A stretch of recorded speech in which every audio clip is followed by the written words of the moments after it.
We've got some fresh new young talent doing some things that I know you haven't heard before. 1, 2, 3, listen. You got to have the why, and we know our why. So you don't need to reinvent the wheel. Yeah. Millions and millions of people have done this already. You can get help, you can get a roadmap, you can save a lot of time, money, and frustration.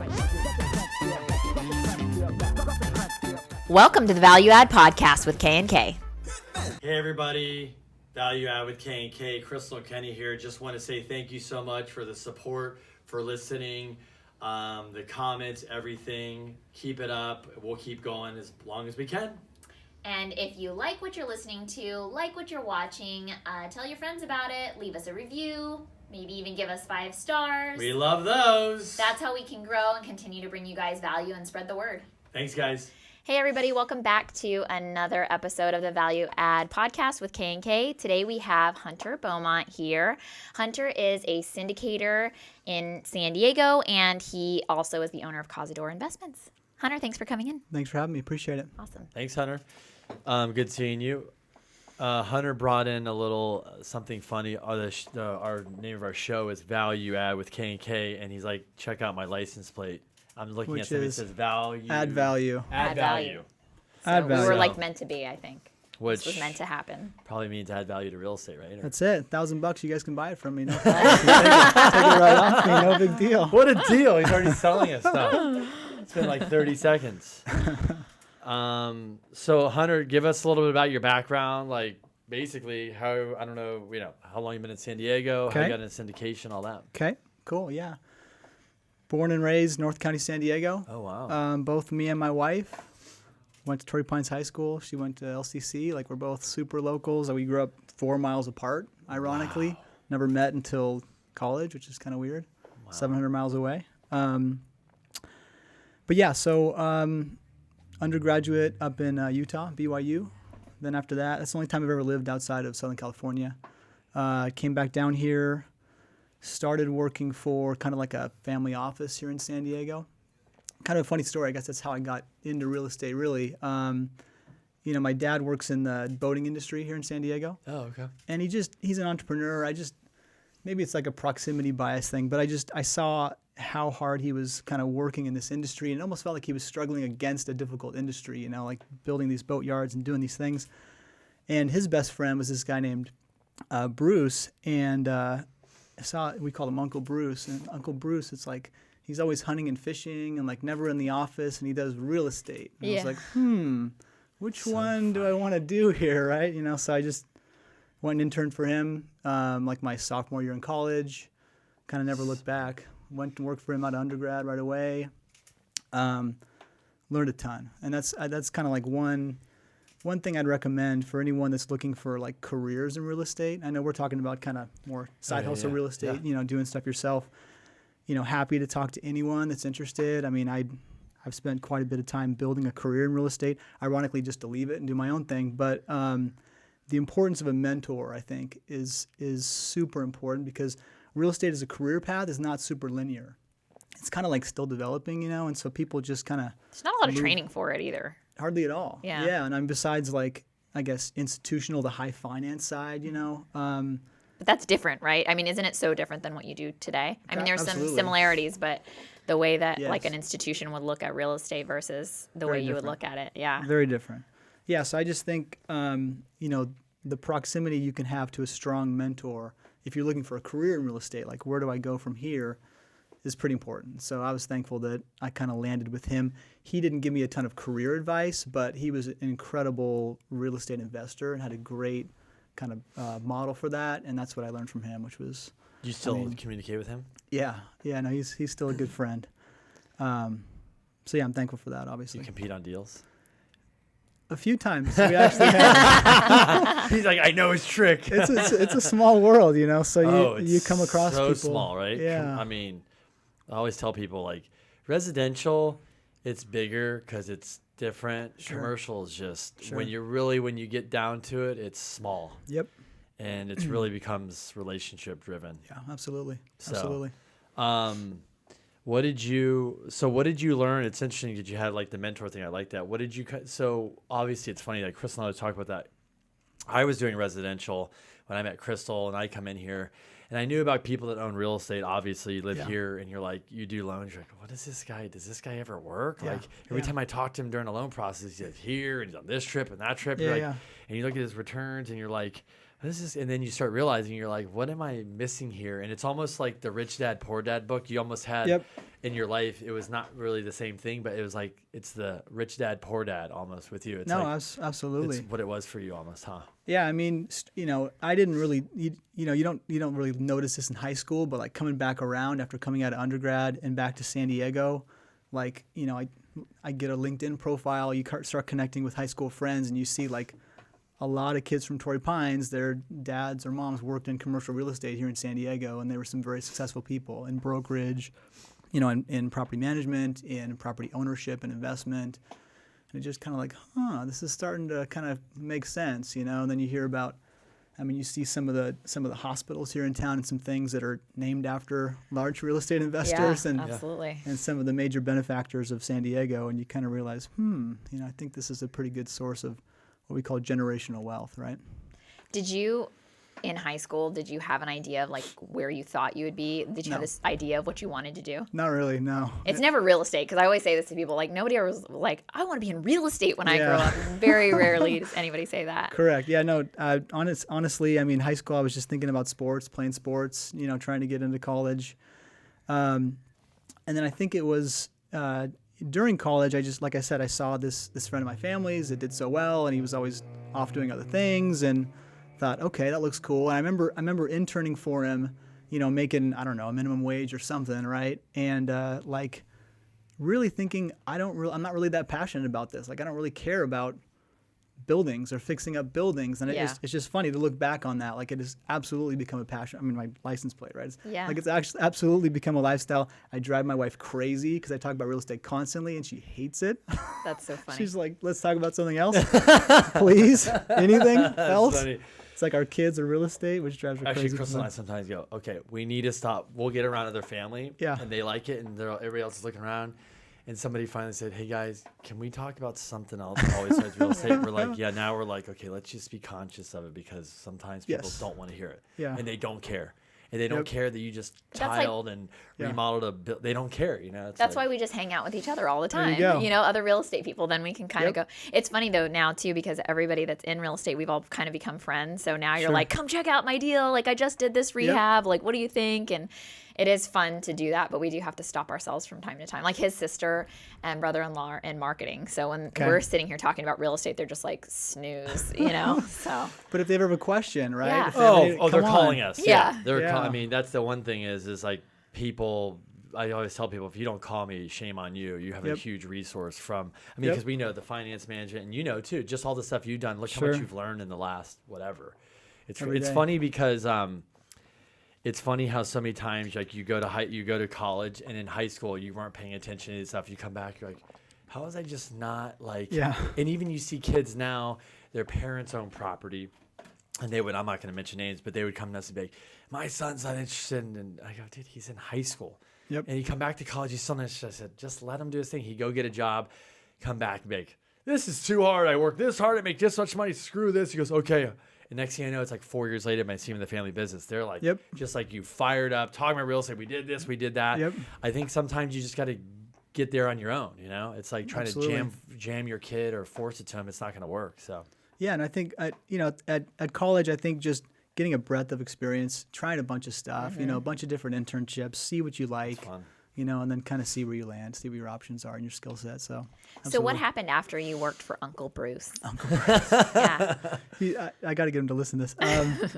So after Uncle Bruce, so I came in, so I was finance undergrad, always kind of been numbers-centric, numbers guy-ish. And the role there was kind of finance. He already had like a director of acquisitions, and it kind of morphed into property management and like asset management. And I wasn't super excited about that at the time. I also wanted to kind of see, okay, this guy's got a great model, super smart guy. He literally doubled the size of his portfolio almost from like 2010 to 2013. Like he was capitalized perfectly. He saw the opportunity. Boom. Bought a ton of stuff that almost no one else was looking at the time. Has since completely cashed out in a lot of that stuff, refinanced. Done very, very well off of those investments. I said, this is great, but I kind of wanted to see how real estate was done at the institutional level and get that experience, which is kind of unique. But that's what I wanted to do, partly because of the income associated with that. It seems kind of sexy too, right? Because you're like, wow, I get to underwrite these huge deals. Correct. Yeah. Stuff that you wouldn't have access to with the mom and pops. Correct. Absolutely. Yeah. So I saw, with this no-name little, more or less mom and pop, but, very successful mom and pop on my resume, it was very difficult to go kind of upstream and go to a big shop. So the only jump really for me that would kind of bridge that gap was graduate school, MBA. So went up to USC, actually did dual masters, MBA and MRED, Master Real Estate Development, which is just, you can do both in 2 years and finish, which is cool. And so I tacked it on. I've never developed anything. I don't really have any intentions to, but super cool to learn the skill set, especially here in California with how difficult it is to build, with all the environmental regulations. Yep. So super cool to learn that. And, really, I think, USC has been in the news lately for certain reasons. Yeah. But the network, the Trojan network is humongous, it's very strong, especially regionally and in real estate. So that was kind of the reason for going there. Still plan to come back here, but I saw, it's funny, I think right before I finished working for Uncle Bruce, we were at a closing dinner for this pretty big, kind of small shopping mall that he was buying. And I was kind of deciding what school to go to. We go to this closing dinner. The broker who was hosting the dinner is raining outside. He goes out to his Range Rover, pulls out a USC umbrella. And I was like, okay, there we go. That's going to work. So I went to USC. Oh, wow. Yeah. And then went kind of full institutional real estate after that. So I went work for a institutional money manager that managed $8 or $9 billion at the time, was doing acquisitions across the country, all over, all asset classes, really everything, which was very challenging, but also extremely fulfilling, super cool. Like you're saying, I mean, we were underwriting a $300 million deal in New York City, and then you're looking at a portfolio of 10 Amazon fulfillment centers in the Inland Empire, and then all student housing in Austin, Texas. And so really cool. You have to kind of develop a frame set for how you analyze that, because the boots on the ground guy is going to beat you every time unless you can at least kind of have an angle or, a way you can figure that out at least as well as they can. And that's in every market in the country. Right. So it's crazy. Super challenging, but very fulfilling. Then dropped down to always kind of wanted to focus on apartments, multifamily, professionally and personally. So dropped down to a fund, a private equity fund that invested in multifamily exclusively. And then after about a year and a half there, decided to make the jump and do my own thing, which was interesting at the time. But I'd been buying stuff kind of on the side since about 2012, I think. Nice. Okay. First deal was a little duplex in Encinitas, and then exchanged that into another one, exchanged that on. And I just kind of looked at the time I already had 3 kids, right? Wow. You were busy during those years. We were busy. So I've got 3 kids, right? I'm just thinking, I had this deal I was going to exchange. I decided I'm just going to take this money. I'm going to pay taxes. I'm going to put it in the bank. I didn't see a time in the future where it would be more probable, right, that this liquidity event that I had in proportion to my annual needs for my family, that ratio, I felt like it was just going to get tougher and tougher going forward. So I said, hey, I'm going to make the jump. That was 2017.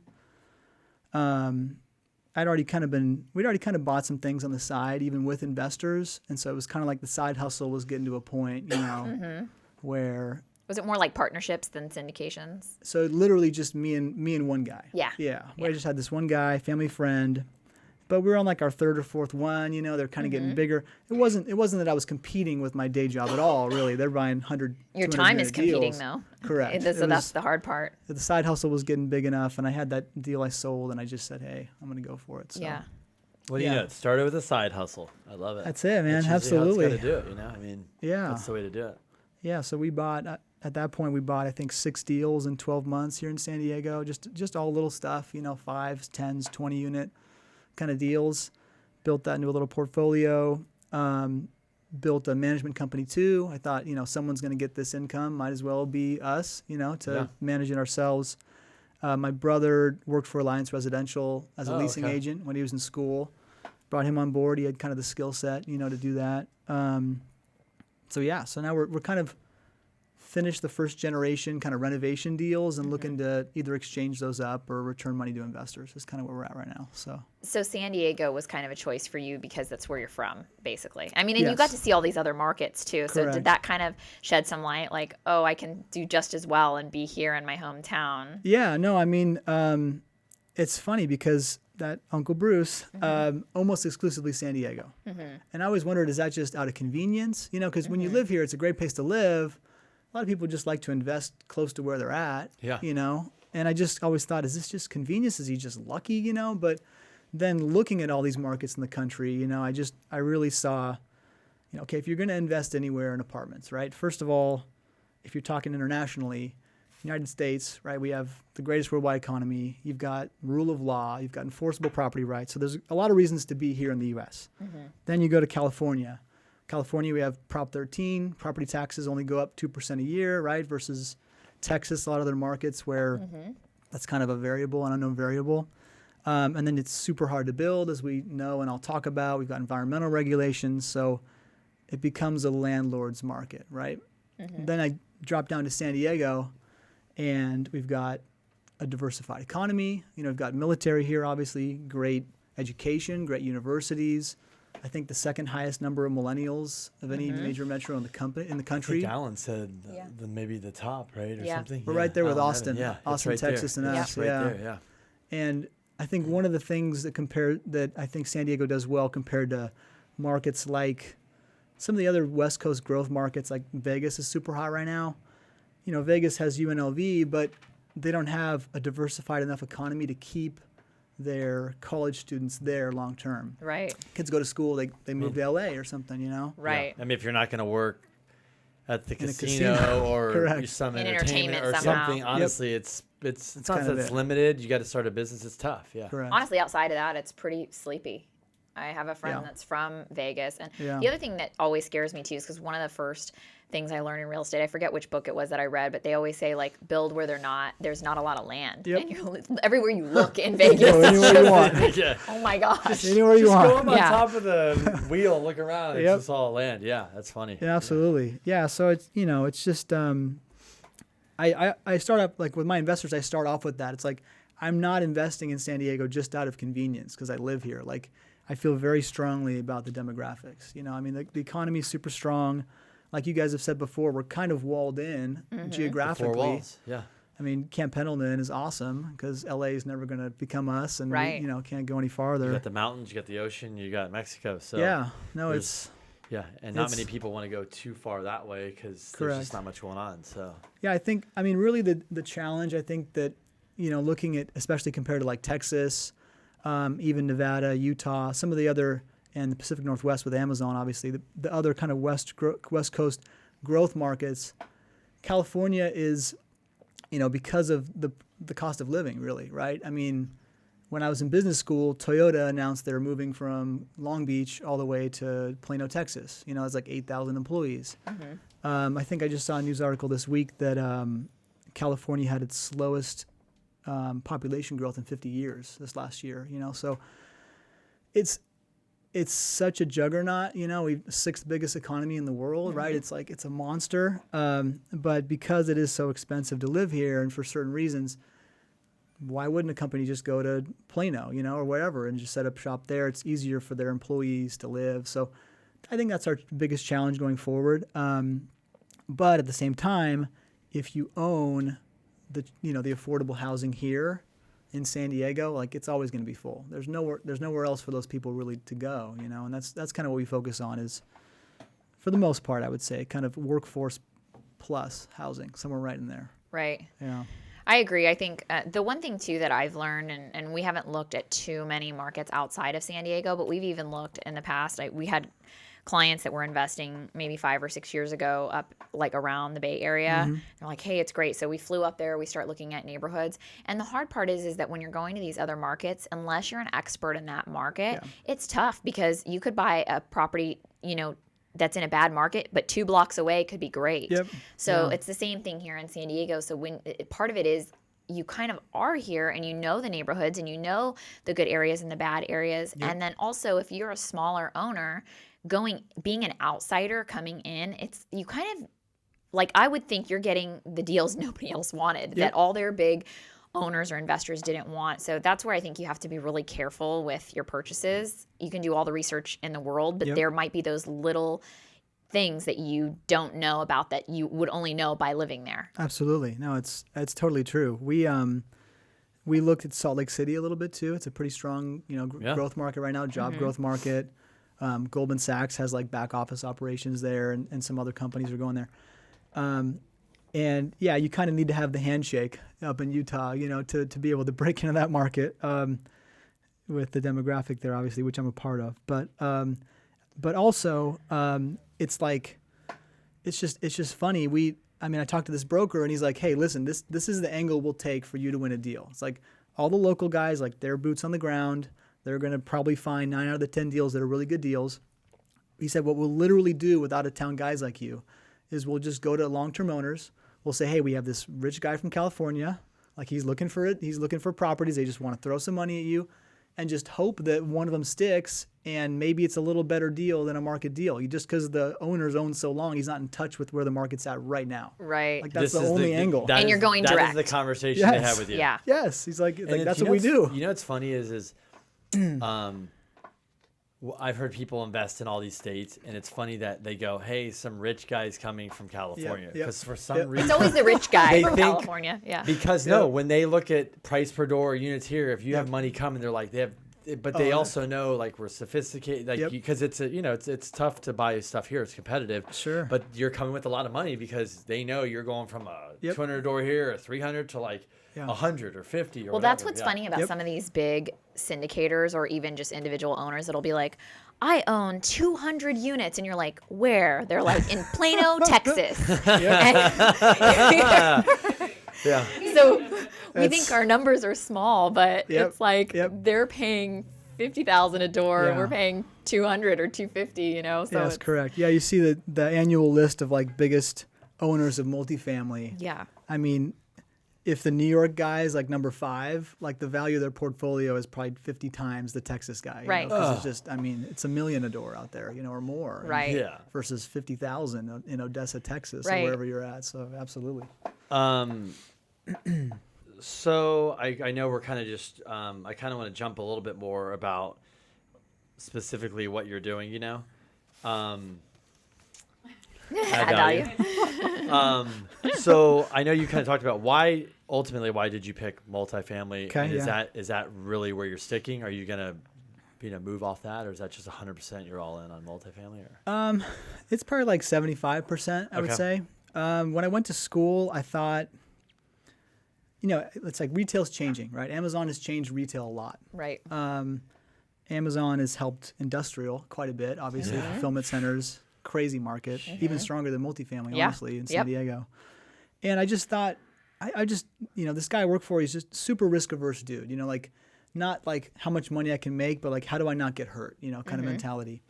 And so I was thinking about that career wise as well. I thought, okay, well, if I specialize in just one thing, and if that goes out of style, like if I sell typewriters or something, right, and that goes out of style, you're in trouble, right? So I thought I'm going to be a generalist and try to learn all asset classes at the very least. Like if I'm just going to do finance and real estate, I'm going to learn all these asset classes just so in case the opportunity comes up, in case I have some family friend who has a REIT, that only does office or something. Maybe I can make that work, and so I didn't really focus professionally on like an asset class. But that being said, personally, my first deal was a duplex in Encinitas, and I traded them to like a fourplex. And I've just, I've always thought, industrial is kind of for big boys. It's like, because you have, if you have a 100,000 square foot building, it's either leased or it isn't by one tenant. Exactly. Unless you can cover that mortgage, like that's going to be painful, Office, at least from my institutional experience, to maintain an office property, to a level that renters are going to want. I've heard you can spend almost 40% of your NOI on CapEx on an annual basis and over your hold period. I see that. Humongous. Yeah. So, unless you have a stomach for that, it's kind of like, you hold multifamily, you can trade office. You can kind of swing trade it. Say you buy it vacant, you fill it up, you sell it to a REIT or something. That's a way you can make money in office. You buy it at a low basis, you do the work. apartments you never really buy vacant usually, right? At least here in San Diego. But I just thought, okay, retail, you don't have to go to a store, right? You could buy online. Telecommuting, I mean, we've kind of proven that offices are still important, but size per employee is shrinking, right? So it's kind of moving a little bit.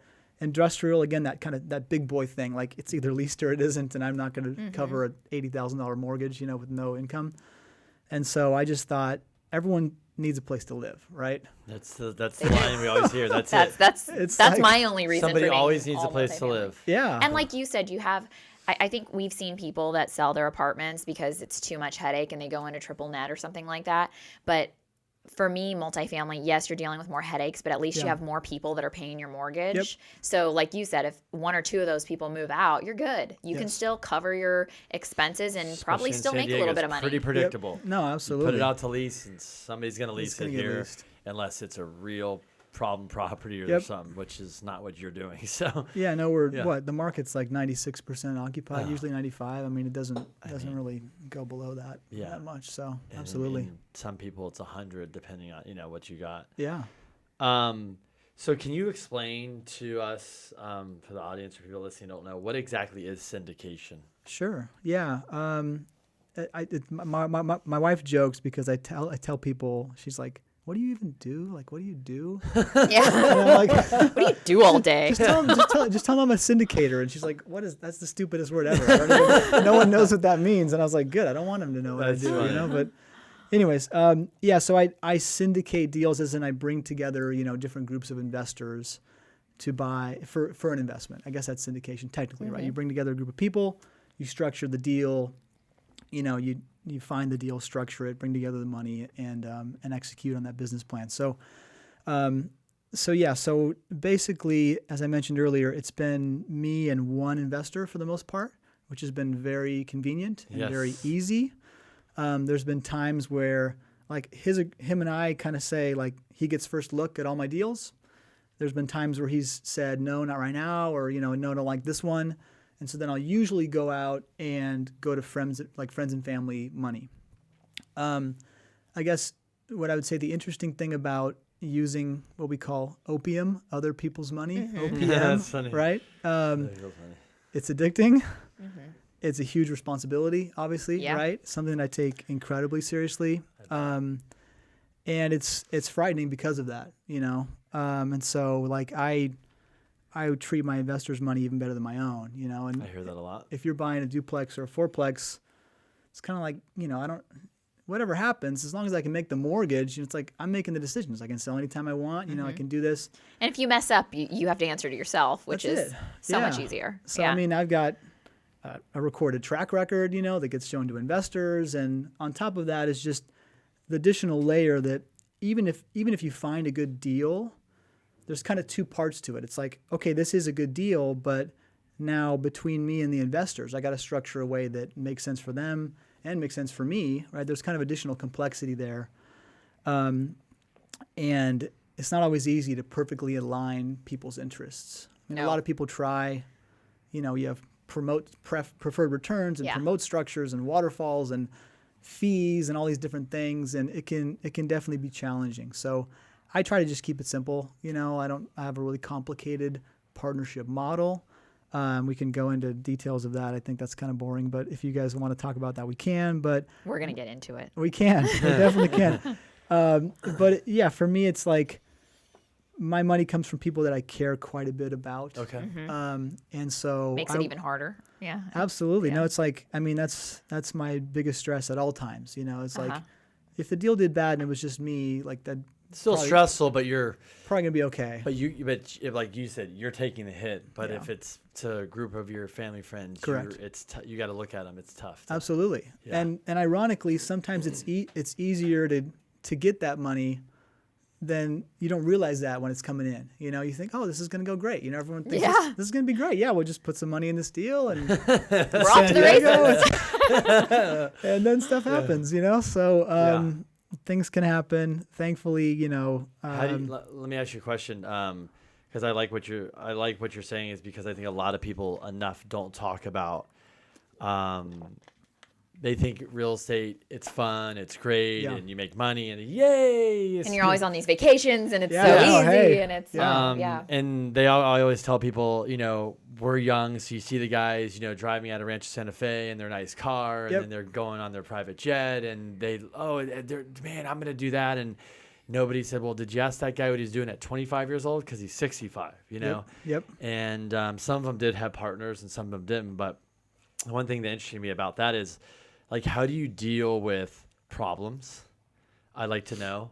And I do like seeing you. People can't see you, but I can see that you genuinely care. So obviously it could affect, you're Sure. not sleeping, you've got a family, you've got kids, Yeah. you've got a wife. How do you not bring that home? And why I'm talking about that is I don't think people realize when you invest in real estate just with your own money, because when things can happen, Yep. things you didn't plan for. So, oh my gosh, that costs an extra $100,000 or $200,000, or oh, we didn't sell, or I didn't get that interest rate, Yep. or I didn't know about this problem. Yep. And we as a family still have to deal with it, and it's a lot of stress on us. Yep.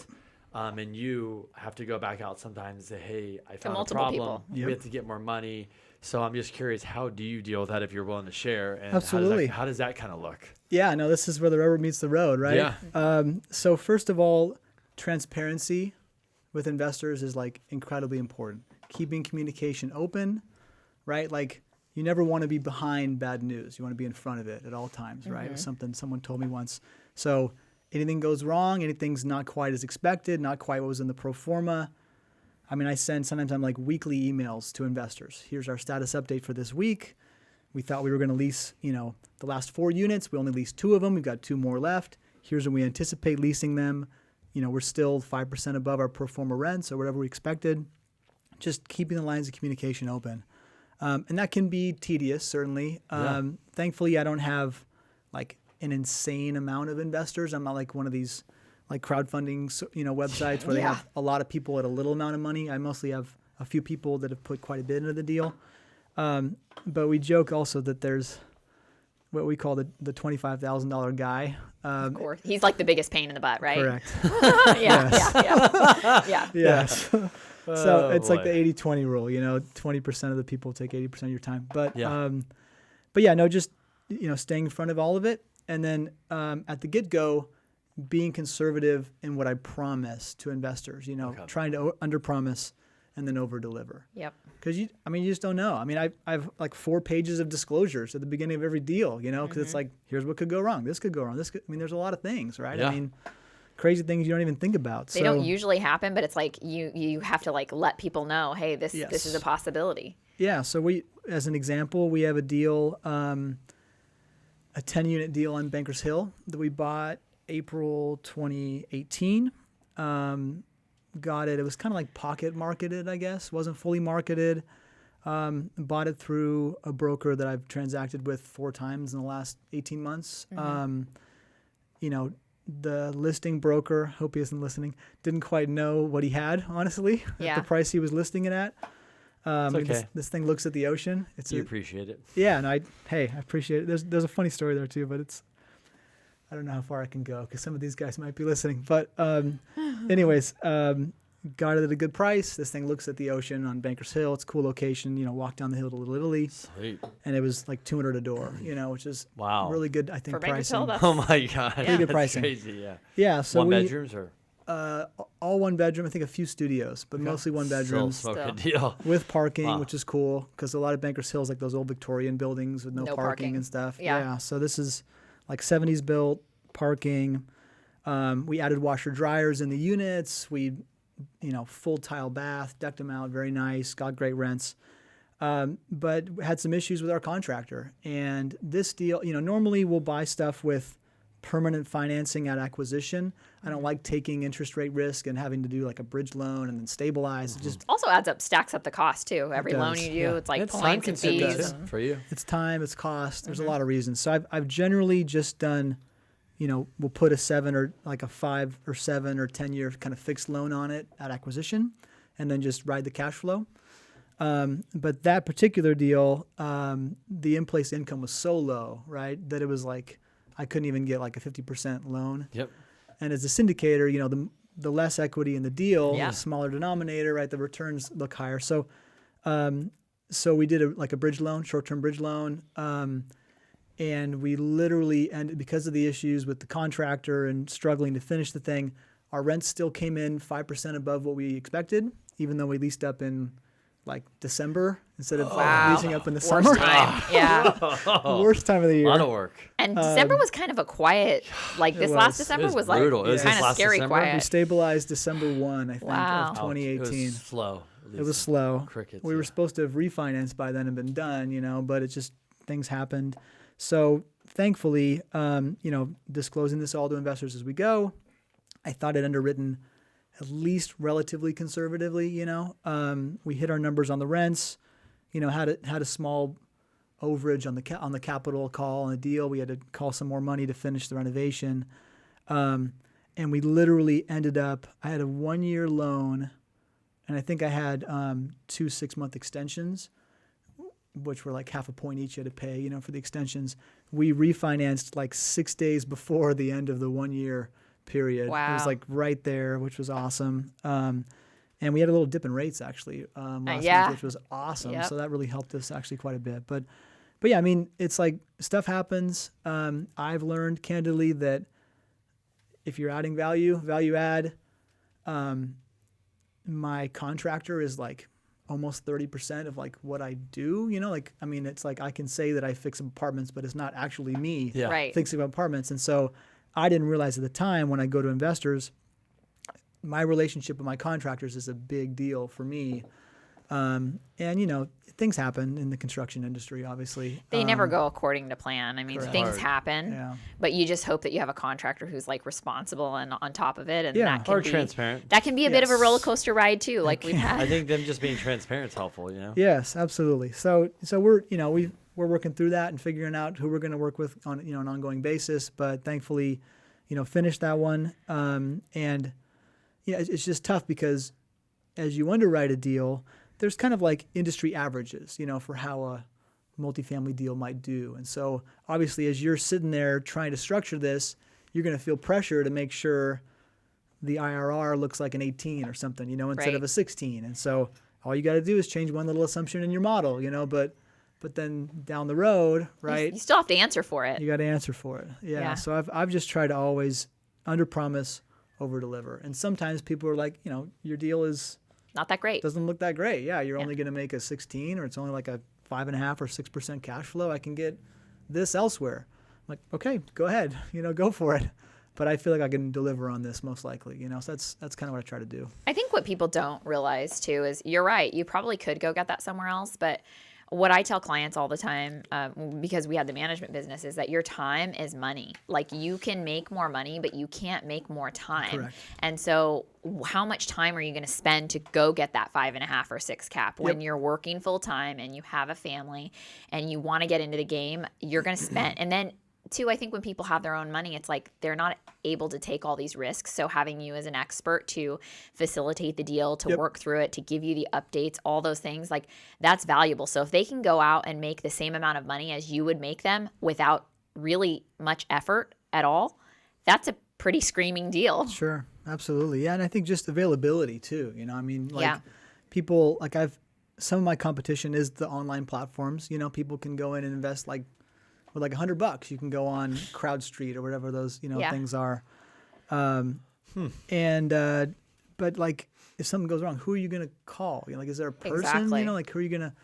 And I've had people that have told me, what is it called? Like rich uncles or whatever. He's like, oh, I can make 7%, 8% cash flow with rich uncles buying triple nets in Texas or something. I'm like, okay, go for it, have fun, But like this is what we do. We feel pretty confident in it. We're investing in, what market we're investing in. Yep.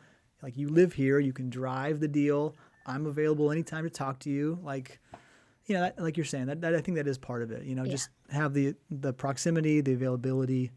And the all that. expertise though too, because like we tell people all the time, if you're just a first time buyer going in, you have a huge disadvantage to the people who are already known, who are pretty active. I mean, Kenny and I might get deals because people know us, but we're also not getting as many deals as maybe a syndicator would, because if I buy a deal a year, you're buying maybe 2, 3, 4, 5, 10 deals a year as a syndicator. who's going to get those deals? Yep. Well, the guy who's super active. So you're going to get that expertise on the front end, and you're going to get those relationships, access to them where you wouldn't have otherwise. But then also when it comes down to the management, because I know you manage in-house, and all those little things like your software, your vendors, you know, leasing strategies, all those things where they're having to reinvent the wheel, even just having like a good lease template with all the right disclosures and so you don't get sued or something, right? exactly. Yeah. Oh, like, yeah. hey, what about the on-site manager laws? How many people are they Yep. done correctly? Because it's another It's problem. a big deal, yeah. all of those things really add to the expertise. So it's funny. Everybody always thinks it's so easy going in, right? Like, I just need to do that first deal. And then it's like, okay, well, now what? Here you go. Now you got to collect the rent and do the books and do the leasing. And the tenants are calling you when they have a drippy faucet or they have this, or you hire a management company. It's a total nightmare. There's all those things that you basically take on, which is, I think, a huge, huge value. Yeah, I mean, even at the front end of that, like you're saying, just trying to compete with, you know, with other buyers here in San Diego. I mean, from my experience, like, there's a broker that I use quite a bit. I've transacted with him like 4 times in the last like 12 or 18 months. Like, we've gotten pretty close. He likes me. He knows I can transact. I'm still like number 2 or 3 on his list, I think. Right. There's a guy he's done 50 deals with right here in town. Right. And then just to give you an idea of like the nature of the competition, I think, you know, especially as you get into bigger deals in San Diego, you know, the little ones, I think you can usually find, like, maybe it's an MLS broker, you know, that just got this investment property listing. They don't know what they have, you know. If you're smart enough, just go direct to them. My favorite is the residential agents. Yeah. Exactly. Right? They just on here. Let's get it locked up. Yep. So, I mean, yeah, like I have a 22 unit deal in Oceanside on the Coast Highway, like South O. If you guys have heard of South O, I don't know. That's a thing down here in Mission Valley, but it's a thing up there. And yeah, it was a broker that was just like a residential agent, and he just had the relationship, and he got this listing and didn't even put it on like CoStar or anything. And I literally heard about it from my termite guy, like who does my termite inspection. He's like, hey, there's this property. I think it's on the market. It's kind of cool. It's like right by the ocean. It's in Oceanside. And I'm thinking, like, what does this guy know, you know, about real estate investing? I was like, okay, I guess I'll check it out. Turns out to be an unbelievable deal. It's like our best property in our portfolio. I went direct to this, you know, resi agent guy. He loves it. He's like, yes. He loved it. Yeah, we transacted. And also now I can sell it with whoever I want because I don't really have allegiance to him, obviously. But no, it's just, I mean, it's super competitive. There's a guy that I know that is the direct competitor of mine, but been around a lot longer, out of Newport Beach. He literally will go, he knows these properties so well, right? Like, he knows when they were built. He knows what they are. He buys stuff probably like, I would say 50 units is probably the smallest he'll do. But if you're going to try to compete in that sphere, right, like, he will literally go and say, I will give you like $300,000 non-refundable day one. No contingencies. And he could lose it. Like, he has it to lose. You probably know the guy. And like, I mean, that's like, how are you going to beat that, you know? Well, and that's the thing too. I think with the experience, it's probably hard for you if you have investors to do something like that. But if you were going to buy your own deal, like, you could maybe take that risk. But it's so ballsy for most people to go in on it, especially a deal that size. We're not talking about a duplex either, or you know, 5 unit. That's a pretty sizable deal. So it's like, okay, put it on the line. No, it's I mean, it's crazy. And then you know, from the institutional side, San Diego is kind of like an anomaly. Like, they want to be here so much because they love the dynamics as well. Yeah. And they all have allocations to different markets. We want to be 5% here, you know, or 3% here, whatever. They all want to be in San Diego. Like, all the REITs, all the institutional guys. Like, you know, they've got some big holdings in LA. They want to have 1 or 2 in San Diego. I mean, if you look at, I mean, I've looked at, you know, you look on CoStar, you pull up all multifamily properties in San Diego, like, I think 100 units plus. Not many. There's like not even that. There's like 300 of them or something, or 200. I mean, the brokers know every single one of those. They know every single agent. They all trade the 5. We were talking about that with some other broker. They trade the 5-10 deals here. They make their, you know, they make a good commission. It's kind of like that's a small world. Correct. It's a lot of the same buyers and sellers, just recycling. And honestly, I would say how we win, like how we're winning, is relationships. Like, Crystal and I win because it's like, it's like we know that guy, and how we can win too is we can refer business to them. They're like, well, you did this, you did that. It's like, I'm going to get you, and they get an off-market deal. They're like, I'm going right to you, and that's how we're going to win. Otherwise, how do I compete? So I can only win with relationships, and you too. Yes. And how do we beat the out-of-town guys? You're like, you're really going to feed them. What about us? So yeah, no, it's absolutely right. I mean, I think I love the quote. Warren Buffett's guy, Charlie Munger, yeah, I love Charlie. says, show me the incentive and I'll show you the outcome. Yeah. And like with brokers, like, right, they don't get paid unless the deal closes. Okay. Like if you will make that as easy as possible and as sure as possible for them, they're going to love you, obviously. There's even, competitors of mine in town that will tell the broker, hey, if you bring me the deal, you can even roll your commission in and be a part owner in the deal with me, offer them a participation in the deal. And I've even suggested that to some other guys as well. It's like, you just have to find, some kind of angle. I think you're right. Relationships are a big part of it. And performing and not being a pain in the ass buyer. And, because people say, how do you guys get off market deals? And I tell people, number one is you cannot be a pain in the ass. Because when you're a pain in the ass with a couple people, that spreads like wildfire throughout the entire community. It really does. Especially if you're not like experienced. If you go in and you jerk people around, they're going to be like, you just embarrassed me. The other thing I laugh about too is like you're under contract for like a 5-unit deal and you bring like 17 people to your inspection and it's like, you're like, really? You cannot do that. Yeah. Yes. Yeah. No, they're gonna. You got your grandpa out there. Look what I'm buying. Yeah. Check this out. Yeah, or something. And then also too, it's like you have like a contractor, a plumber, an electrician, your inspector. You have all these things, and you've invited 5 of your friends because you're so excited. And it's like, are you kidding? I literally, because when we used to manage, I would see this sometimes for showings, and I would walk in and I'd be like, this guy is not buying this deal. Like, you have this many people on inspection, somebody's going to find a reason why you don't need to buy this deal. I mean, Crystal and I have a rule is, besides one of our properties, like, we never, ever say we're the owners, ever. Like ever. If I go there, who's the owner? And I'm like, I'm with management. Okay, well, can you tell the owner he's a real asshole? I will make sure I relay that to him immediately. Like, because if you just rehabbed or did this, they're pissed off. Correct. So we just don't, because it's just how we are. It's like, this isn't like, hey, let's show everybody. I mean, we don't even show our family. I mean, they're like, oh, we drive, like, here's the address. Like, you're going to show us it? We're like, no, it's just such a business for us. I don't want people to see me dancing around, and it's not like that for us. A question I have for you too, since you kind of mentioned it, what do you think? Because I know you have you don't really have competition, or maybe you do.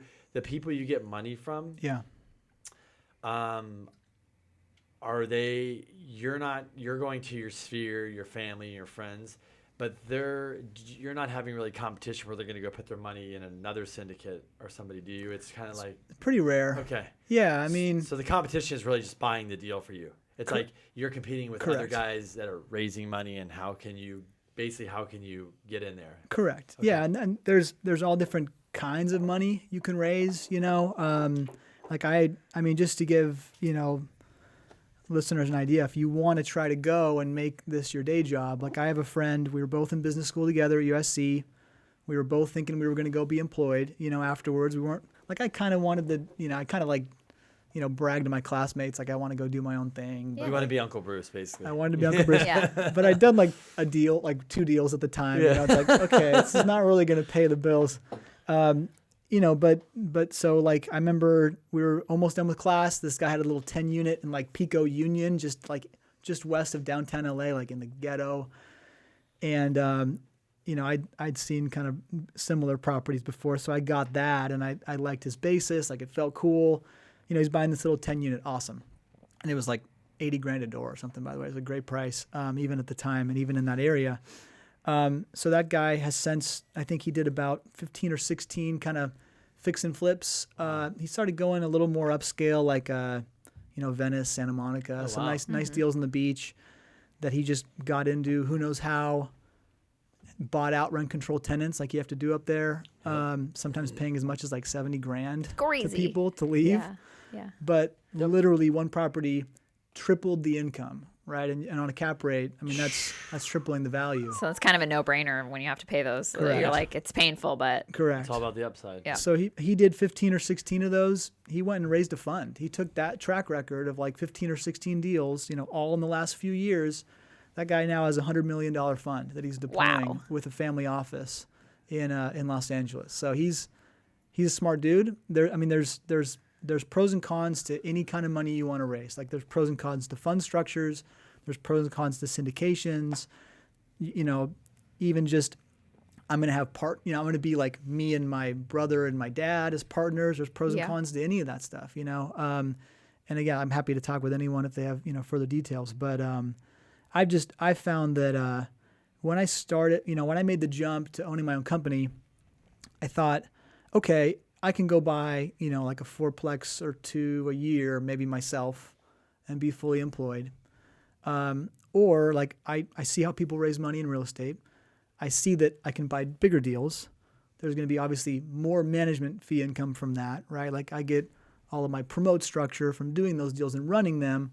And so it was just a leverage play really for me, and that was going to help keep the lights on and pay the bills as I started up my deal. And who knows, maybe someday I would, kind of return money and just have my own stuff. Like we were talking about earlier, just not having to answer to anyone would be nice. But back to Uncle Bruce again. Back to that right? guy. It's like he probably doesn't have partners, right? It's like no one. See, he doesn't care. It really is a difference. It is. Investors, yeah. Yeah, I guess you only answered. But it takes tenants. time to get there, and Correct. Like you said, I think the more money you have, the more kind of manpower you have. So even if you're kind of having some of your money in these deals, as you roll up to these bigger deals or trade up, it's like you can get more cash. Sure. So that you can eventually start having a larger percentage in deals or doing a couple deals here or there on your own. Yep. Just takes time. Yeah, no, and that's candidly something that because then you have to watch out, because it's like if investors ever heard that you did this one yourself, and didn't present it then. Did you save the better one for me? Wait a second. Yeah. So then maybe bigger percentages. There's some fiduciary stuff, some fiduciary questions. That's the thing you gotta. So kind of jumping now into exactly getting down to like what exactly you're doing with the building. Okay. So can you talk about, if you want to, whatever you're comfortable with, how your structure is? Yeah, like sure. Let's say if somebody like hears this and says, "Hey, sounds like a nice guy. Yeah. What am I, if I give you X, what am I going to get back?" And Sure. your kind of your deal structure, and also Let's do it. when with the deal structure, can you talk about how it's set up legally? Like, are you LLC? Are you a TIC too? You just have to sign some non-disclosures really quick. Is that all? Yeah. And all the listeners too. No. Yeah. So we do single purpose entities at all the property levels, LLCs Okay. at all the property levels. So like my company's Cazador. So we have Cazador, and then usually the street name LLC is our syntax. Okay. And basically, I try to keep it very simple in terms of what the structure looks like with investors and kind of what the expected returns are.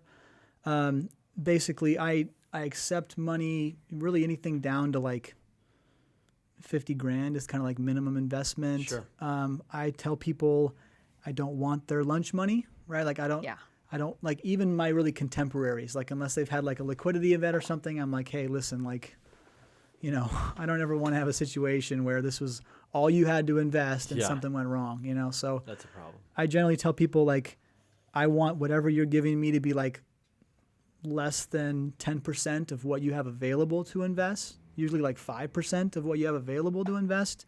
So it's really generally like older, more established people, they're giving me money. And then from there, basically our structure is we have a preferred return to investors, and then we have a one hurdle or split of profits after that. Mm-hmm. And so it varies by the deal, but usually that preferred return is pretty close to like what the expected cash flow on the deal will be. Okay. Mm-hmm. So it's usually like a 6, somewhere around there.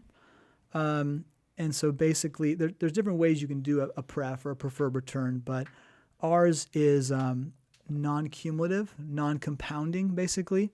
And the reason we do that is because we don't want to have to sell a deal, right? Where we would get behind that return. Like say we ended, like we thought we were going to sell this deal in 2 or 3 years. We ended up not and having to hold it for cash flow. If I owe a preferred return to investors of 6%, the deal is only cash flowing 5.5%. There's a deficiency that's going to accrue. And whenever we do sell, that's going to be like a really bad thing for me. Like I could potentially own a lot over a long period of time.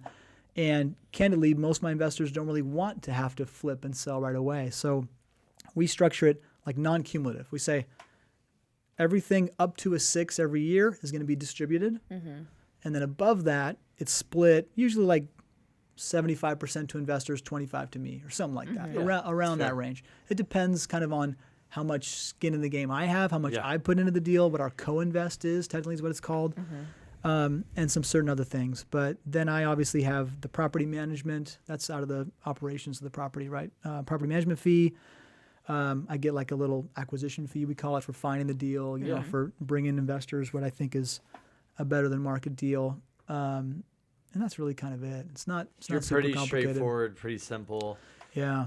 And then expected returns are like, usually like if you're looking on an IRR, internal rate of return, is usually going to be, which is like total return, right? Is usually going to be like mid to high teens, basically. And then cash flow, depending on where we are, you know, more coastal stuff like that Bankers Hill deal, I think we projected like 5.1 cash flow after we refied, kind of year one stabilized. I have a deal in Spring Valley right now where we think it's going to be like 7 or 7.5% cash flow after refi. Spring So- Valley. Spring Valley. What that's type right. of debt are you doing? Non-recourse or recourse? Yeah, non-recourse. Okay. Are you Yeah. doing IO? We usually do. Yeah, just to boost the cash flow in the short term. Makes sense. I mean, Yeah. I'm doing that. We're doing that. Yeah, and That's I've heard smart. you guys' mentality. It's like, I mean, Honestly, like, you know, I get it. It's like you're putting the money down. For you too, you're like, I want a return on the investment. Sure. They want a return on their money. Especially if you're rehabbing too on top of that. You're like, so I'm going to do principal pay down and I'm going to be increasing the value, putting more cash into the Yeah. deal.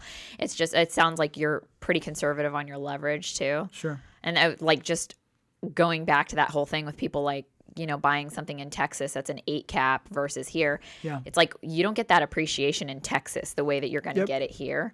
So that's another kind of bonus whenever you're selling out of these deals, is that little kick you're going to get on the appreciation, where a lot of these other places in the country you might get more cash flow, but you're not going to get the kind of appreciation you will. Correct. Yeah, I was Absolutely. listening to somebody on a podcast, and they're saying they bought a deal, huge cash flow. Yeah. And then they're like, we were just ready to sell it. And they're like,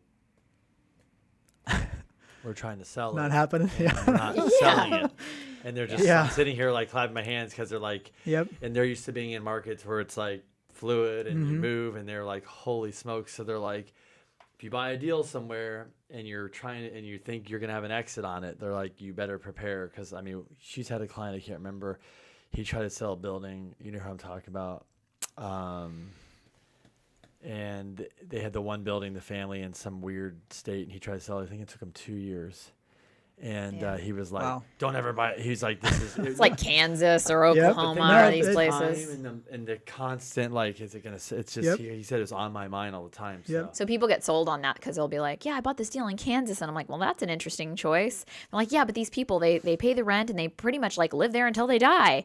I'm like, that's great. But Yeah. how much appreciation are you getting? And like he said, when you go to sell, like how easy is it going to be to sell a Correct. deal in Kansas? Not easy. No, I mean, that was the experience with that fund that I worked for, the private equity fund. They were very smart guys, had like 20-year track record, had outperformed, done very, very well. But yeah, there's certain markets where they were surprised too. You know, I mean, they had a lot of experience, but you know, like what's it called? It was like a little town in Colorado they bought in, Western Colorado, and yeah, sometimes I mean, it took them like 18 months to sell the deal. You know, Crazy. Yeah. and your IRR is just ticking that whole time. You know, it's just dropping. So there's obviously a risk to that. And yeah, I mean, it seems like last 6-12 months, you know, trying to sell a deal even here in San Diego has gotten a little difficult. Yeah. More difficult. Stuff has been sitting a little bit longer, even on the apartment side. But yeah, it's just going to get amplified in tertiary markets. And we always talk about aligning the term of your investment horizon, obviously, with your debt as well. You know, because if you're thinking, oh, I'm going to buy this deal in Kansas, I'm going to put 3-year debt on it or something. You can't sell that thing for a cycle, for 10 years. Like Right. you're going to be done. My family actually has a property in a tertiary market that they bought for certain reasons, like at the worst time imaginable last cycle. And I currently manage it actually for them, for my management company. We've had it for 10 plus years. We still can't sell it. It still hasn't reached what it was last cycle. And yeah, I mean, I look at a lot of other markets. Like sometimes I'll take trips to, Vegas or Reno or Austin or wherever to look at little deals. Yeah. I do a little bit. Every time I'm like, is this going to be that deal? Like, is this going to be that one that, and, I don't think that's going to happen in Austin, Texas, but yeah, people start to chase yield, We always say that. Yeah. Right now. Late cycle. It's standard. Yeah. It's just like everybody's going to Arizona and everybody's Vegas. going. They're trying to go to Texas and they're trying to go to these places. Are you, since you have family and stuff, is your kind of goal is a lot of the people like, hey, let's keep the money and to keep it rolling, kind of like to build the wealth? Correct. So you're not just like, hey, get my money back out. A lot of these people are like, hey, let's build this, let's make it bigger, let's kind of build wealth together. They're cool with that kind of. For the most part. Okay. Yeah, and it becomes difficult though when you have a group of people and not everyone, and things change. You can do a secondary market transaction where someone could buy someone else out, within the partnership. That doesn't sound super easy, though. It's not. Yeah. No, it's not easy. But in the case that, they wanted that to happen or someone changed their mind, you certainly could. Yeah. So I try to manage that going in. I really, sometimes I feel like I'm like a matchmacher is kind of like being a syndicator. For sure. Yeah. It's like I find a deal. Who's going to be my investor on this deal? Or what kind of group can I take this to, And so like that Bankers Hill deal, we love the location. This is like maybe not ever going to sell this. We spent so much in the renovation. It looks so awesome. This is not really one that I want to flip. We're probably going to hold this one for at least a good period of time. If like Blackstone says, everything's for sale for the right price, right? Oh, of course. Someone comes along. Yes. Someone comes along and makes a crazy offer. Sure, you can have it. We'll go on and buy a 30 unit from a 10 or whatever it is. But and so most of my investors in that deal, I tried to make sure we're probably going to hold this. We could sell it. We could flip it if we get the offer. And you just make sure everyone knows that from the get-go, and then I have this master spreadsheet, what does this guy want? Has he invested before? How much does he put in? What does he want to do, and I just kind of match things up. It's smart too, because I think, like you said, I mean, if you have people who are maybe a little bit later in life that are just looking for maybe cash flow, that's one thing. And then you have maybe people who are a little bit younger and they're trying to build wealth. They're probably not the right person for that longer term hold. Correct. So you have to match them maybe with more of a flip so they could start Correct. growing that investment with you. One interesting thing that I've found is that people don't like conservative plays, as strange as that sounds. Like they want yield, they want return. Yeah. And what you're saying is totally correct. I would say like millennials, they're gonna they want to double or triple. They want this penny stock thing. Yeah. They want to do crazy stuff and make some serious money. But even some more I've been talking as well with kind of some more sophisticated investors about a systematic partnership with them. And I'm surprised that some people they still as late as we are in this economic cycle, they still want to do a 2 or 3 year fix and flip and go on to the next one and, hopefully double their money in two flips or something, and there's just, it's funny, but it's almost like it's easier to sell this new miracle drug than it is to sell this slow and steady. It's, it's but then you see what Warren Buffett has done with relatively slow and steady over a long period of time. And then you see the boom and bust stuff. And I think that's the hard thing because we're all in a rush to get to our goal, whatever it is. And then you get to that goal and you're like, no, now I have this goal. It's never enough. But I think you're right. I'm still seeing it quite a bit too. But what I've also been noticing in the market with a lot of the rehabs is some of the rentals are tough because there's so many rehab deals out there. Yep, absolutely. And then you have all this luxury, brand new stuff hitting the market. That's getting so crushed. That's creating a little bit more, but it's creating more competition right now. So it's causing stuff to sit around a little bit longer than. Yeah, I was looking on CoStar down. It's part of the function of the fact that there's a lot of properties in lease up. Mm-hmm. But downtown, 1,000 rate vacancies. It's like 10%. Yeah, it's over 10%. It's 12% vacancy. And there's more buildings coming to market. And they're so expensive too. Correct. Yeah, we're probably all conservative sitting at a table. I told you before we started what we pay for rent, but it's I'm down there at $5,000 a month. I'm like, so when your bonus gets cut from your WG job, you're going to be in North Park paying $2,500. Yes, they are. That's what's going to happen. Yep. So when you're buying, you talked about several different deals you're buying.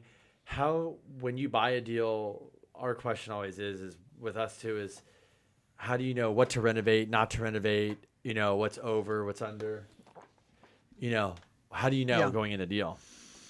Yeah, I mean, I think this is maybe the biggest challenge for someone starting out is you need to have like a frame set. You need to know what you're looking for and what is a deal. And so that's why I think having listening to a podcast like this, having a mentor, or at least someone that can point you in the right direction, and that isn't a scam artist, by the way, too, because there's some of those in this industry. Yes, there is. Like if you see a sign on the side of the freeway that says real estate investor looking for mentor, like don't call that number. Yeah. Don't call the phone number. It's not going to be what you want. But if you can find someone that's actually established in the industry and can advise you a little bit, or that's done really well, like my Uncle Bruce, obviously, give him a call, intern for free, find out how they did what they did.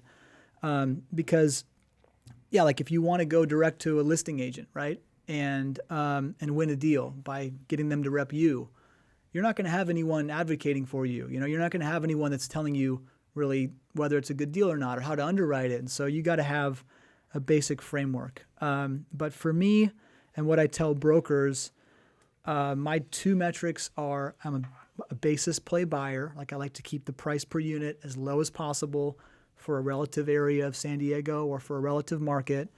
And so actually for really almost all of my deals, that's been like $200,000 a door or less.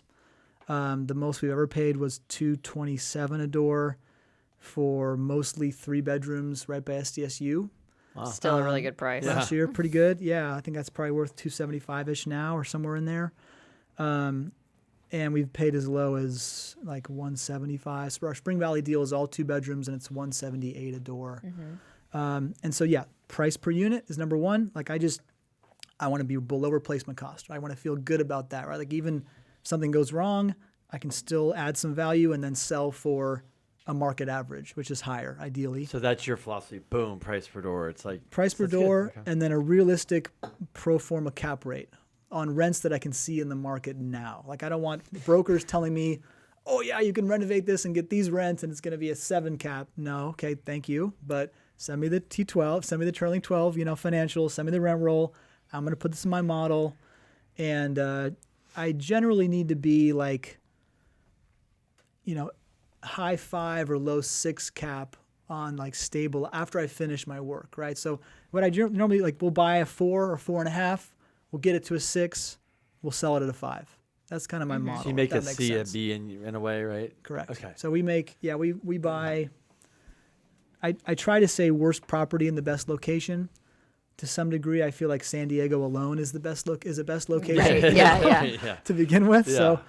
So, like our deal in Oceanside, Oceanside is for a long time was like Camp Pendleton, Marine Corps, gritty.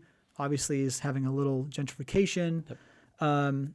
This is literally the corner of the South Coast Highway and like Vista Way. It's like 30,000 cars a day. It's an awesome site.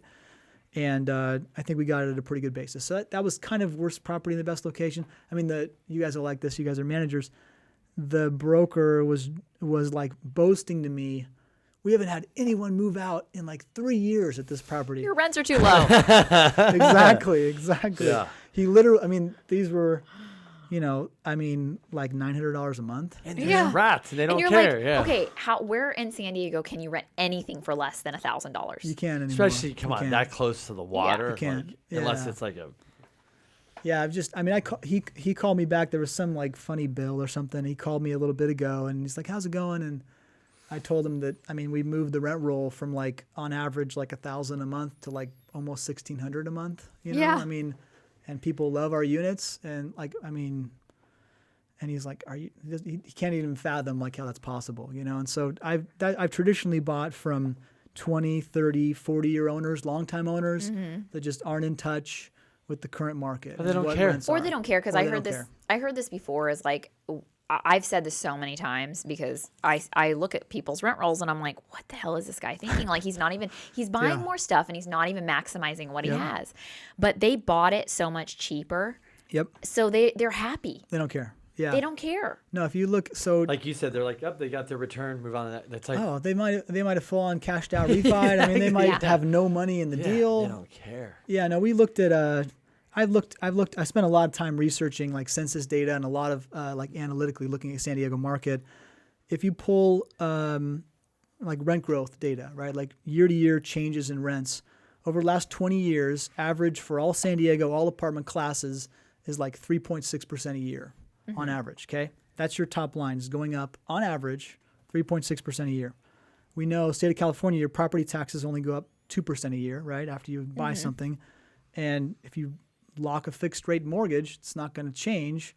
It's just the disparity is just growing over time. You know, I mean, you're going 3.5% up every year, and your expenses are staying relatively stable. Right. You know, so you hold something for 20 years, right? I mean, it's like it's going to do okay. On top of the, your equity play, which Correct. is huge. Yeah, so you get these guys that have done so well, they just don't even care. It's crazy, but. So I have a question on your renovations too. Is we have this debate with friends and clients too, is when you're going to do a renovation, are you giving rent increases or are you giving notices to vacate? What is your philosophy on this? That's a good question. We just had this the other day. I do. This is the one part of my life where I'm a mean guy, I guess. But so we do various things, but I will tell you one. This is my mega trick that I will disclose. The super secret. You guys tactic. might Get know your about pen this out. So, as you guys are aware, lenders lend on the in-place income generally of the property, right? Right. Like maybe a bridge lender is going to give you rents based on your pro forma. I think we already talked about this, but what we'll do is if rents are so low, like so far below market, and we want to get a reasonable loan, and the seller is amenable, we'll actually pass through an increase while we have the property in escrow. Yep, we've done that. Yeah, so we did that in Oceanside. We've done that all over the place. A lot of people honestly. don't know that, though. That's a good trick. So if you're, like, say you're going to buy a building for $2 million, and you got to put $1 million down. You're like, but I don't have $1 million down. Yep. You could bridge that gap by the time when you release contingencies, you go, by the way, I'm releasing my money, but I need you to put these in, and it will With work. your repair request, here's So your that rent so increase now you request. have $750 or $800 down. It will work, whatever. That's what he's saying. Sure. If you didn't get that. Yeah, it'll increase your, the loan to value. They're only going to go to a certain loan to value or DCR, but because the income's higher, they can loan more to you. So that's, I don't know who you heard that from, but it's, amongst, I guess, people like us, relatively common, but I don't think a lot of people know about that trick, which is a pretty good one. Yeah. So we'll usually do that if we can. And then, we try to be pretty reasonable with people, it's like we will serve a 60-day notice, termination of tenancy, basically, because we're going to make necessary repairs to the unit, improvements to the unit and everything. But we generally will, even because time is money, like the quicker they can be out, the better. And so we'll go to people and say, hey, like, can we help you relocate? Can we help you find a place? Yeah, and help them out with that financially. And if not, no big deal. That's fine, obviously. And then I think we try to take care of people. We obviously, if they want to stay at the property, we've had people that like we'll renovate some.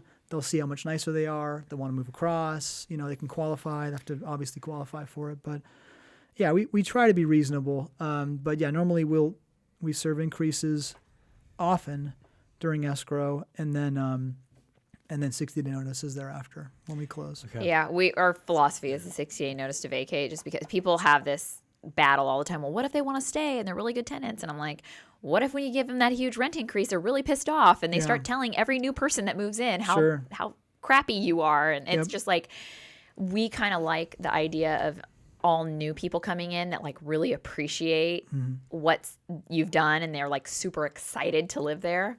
So we don't do the rent it's all increases. new neighbors, all new blood.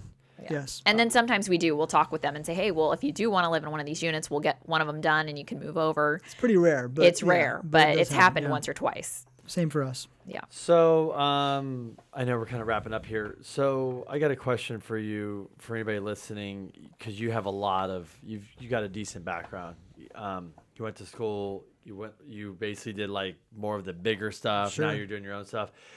If somebody is, what's your biggest piece of advice if somebody's like, they're working a job, but they're going to start buying real estate. It's a side hustle. I know the market's more expensive. Sure. Not as many deals. They've got some cash they saved up. And somebody comes there and like, hey, I want to take you to coffee. Yeah. What's the advice you're going to leave them with? I'd probably, I'd say get a mentor, like get an understanding of how to underwrite a deal, even if that's like there's that Bigger Pockets or whatever, like I think there's forums on there where you can kind of learn stuff, or find a mentor that can help you understand how to find an opportunity and how to even if it's a very basic little Excel 1-page model you have, or even back of the napkin, whatever it is, like here's my income, here's my expenses, what's my cap rate going to be, what's my cash flow.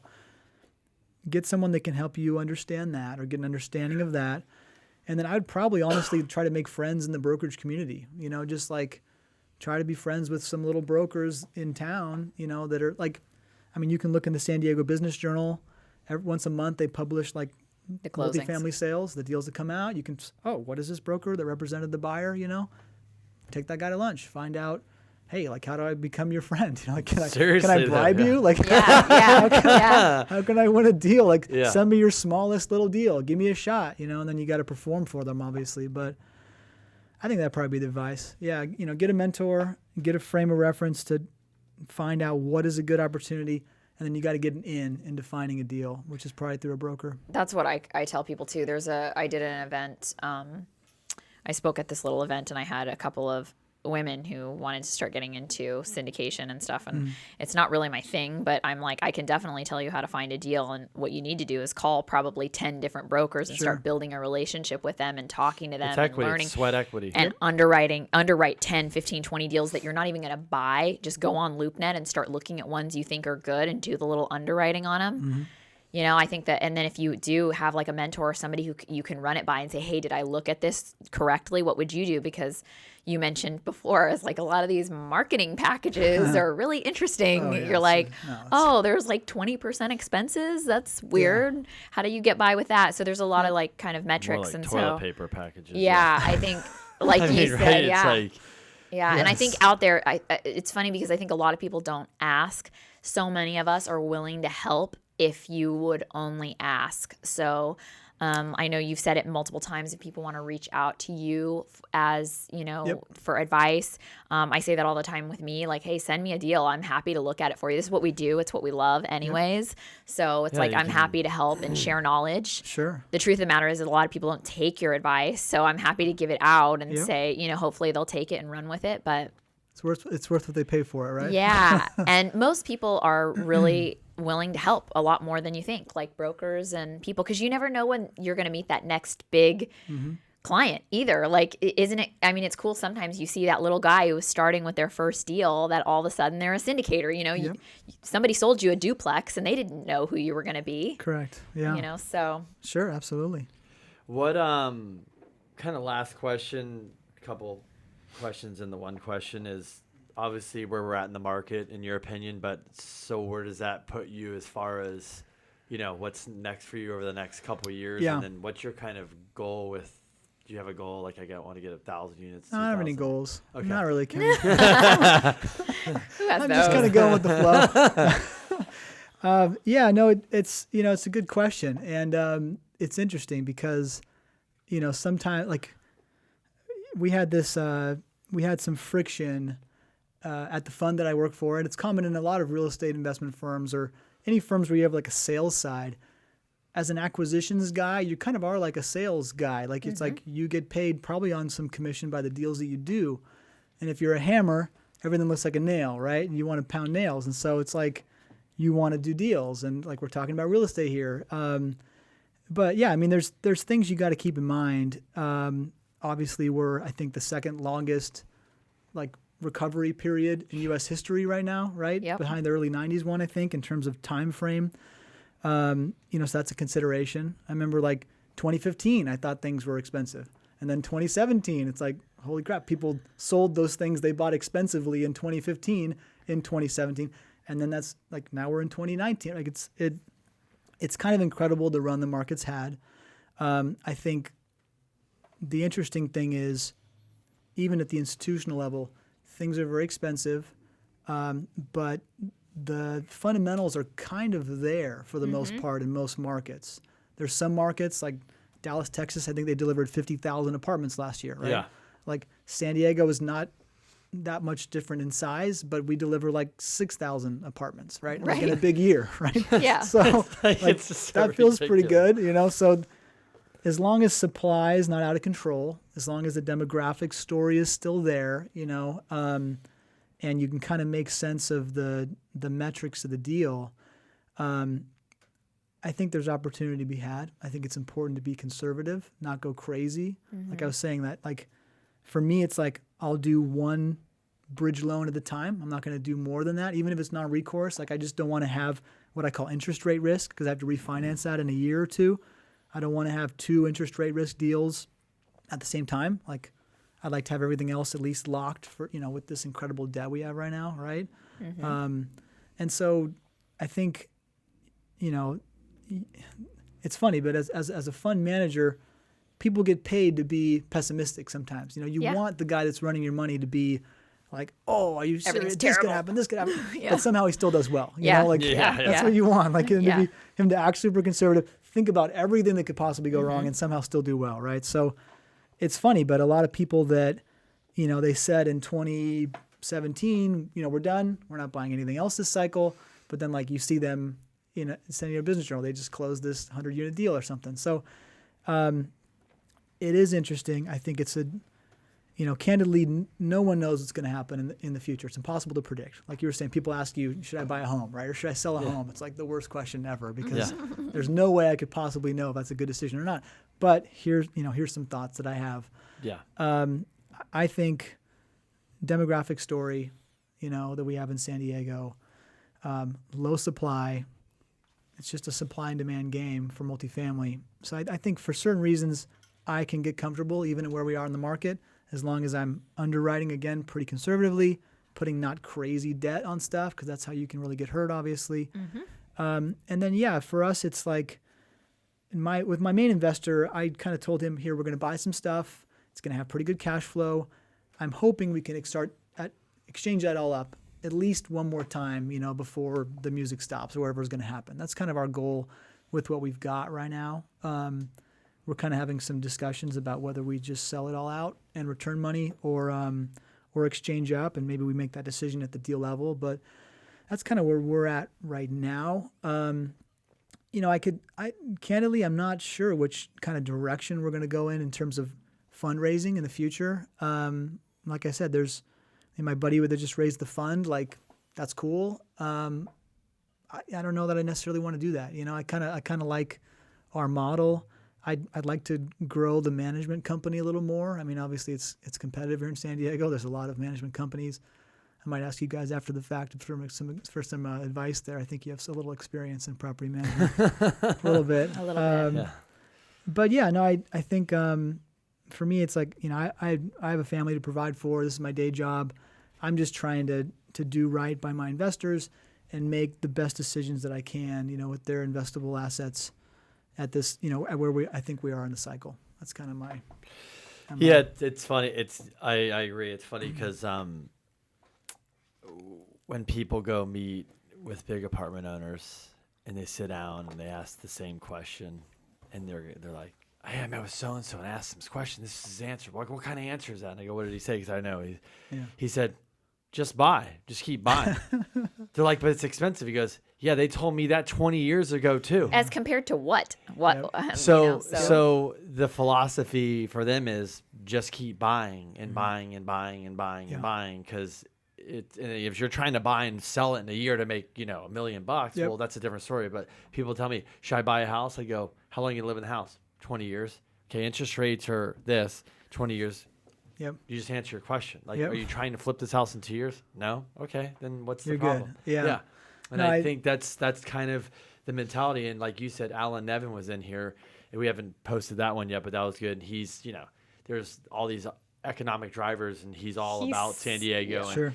That guy knows every demographic, every and that's what he said is statistic, he everything. Is so fired up on San Diego, and he said there's a lot of smart people that live here, and there's a lot of smart people that come to school here and they leave here. If we have more jobs, it'd get better. And you know, we have I think 9 driving demographics. It's like there's 35 million people that come visit San Diego a year to vacation here. and we get to live here. Kind of a big deal. Yeah.